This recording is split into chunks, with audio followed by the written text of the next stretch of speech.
Hi everyone! Today I'm going to colour a character off this massive A2 sized Horror Nerds poster. I got this from Etsy, but currently it's out of stock. I've messaged the designer to see if he'll be doing any more prints, and if so, I'll put the link in the description below. So, I'm starting off with Chucky from the film Child's Play, and I started off using markers. I was using Copic alcohol markers on this bit, but I found when I wanted to start to blend them, the surface of this poster was just not allowing me to blend. I think it's maybe a little bit too slick, the surface, so it was out with the Copics and in with the pencils. So using Prismacolor pencils, indigo blue, Copenhagen blue, and I think non-photo blue, I decided to colour over the top and see if I could get a better result with pencils. So I purposefully chose the softest, butteriest pencils to see whether we could get a good blend on this, and it did do a lot better than the alcohol markers. However, it's still not perfect. They didn't blend like they would on paper, like a really toothy paper. So I'm not overly happy with the end result, but I did my absolute best to get it as smooth as possible. But I'm not really sure what the best media to use on this poster would be. Like I say, it's very smooth. It doesn't take markers. It doesn't really like to blend with pencils. So maybe paint? I'm not sure. It's very strange. It's not shiny, but it's definitely not porous or toothy at all. So I did use a little bit of Posca pen just to fill in the letters on the dragonflies. They're not dragonflies, are they? They're dungarees. Yeah, there's my brain again.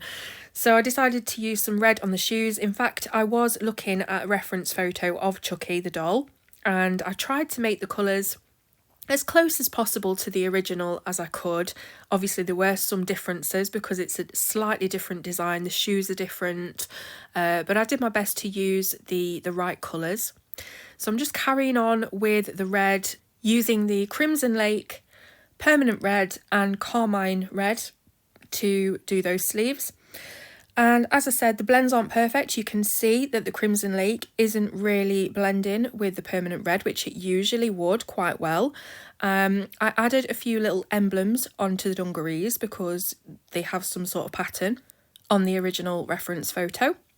Now I'm going back in with those same blues that I used on the dungarees.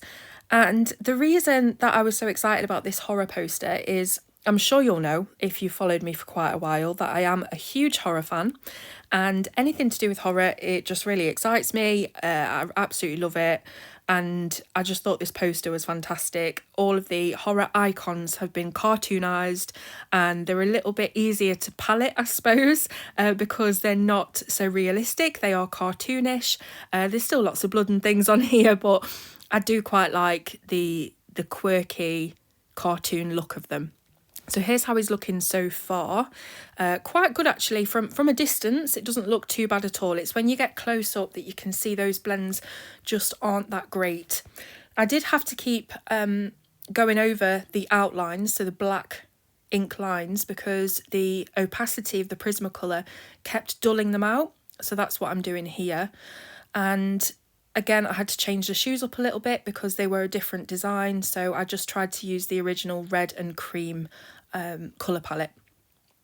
So now we're doing his skin, which I was quite worried about with how the pencils were acting. I did want to get quite a nice blend on there, and I didn't think I'd be able to achieve as good a blend as I actually got in the end. So I'm quite happy with it.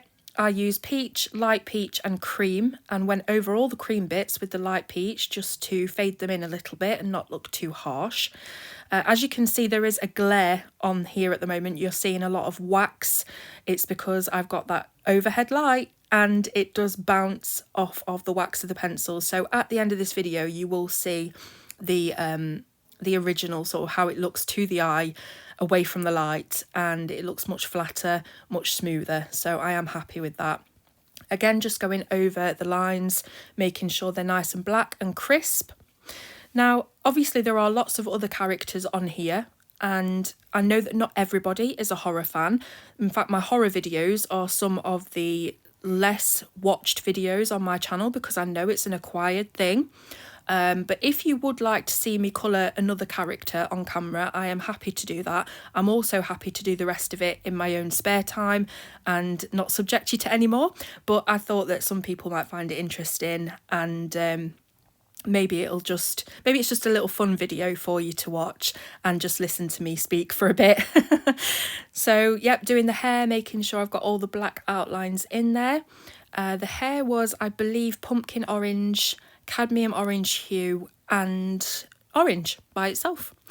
Now I'm just working on the blood and the knife. So for the blood, I actually did underpainting with dark purple. Then I put the Crimson Lake over the top. So I was just trying to make the Crimson Lake a little bit darker, because I did notice that the colours were showing up lighter than they usually would on this paper, whatever it is. It's some sort of cardstock paper, but it feels coated. So yeah, I tried my best. Then I'm just filling in the letters and did that really basic, didn't do any blends, just solid colouring, and then a little bit of 10% cool grey around the edge of the speech bubble just to give it a little bit of dimension. And that is it. So it took me around an hour and a half, 2 hours to do this. I hope you've enjoyed watching, and I'll see you soon on Colour with Claire.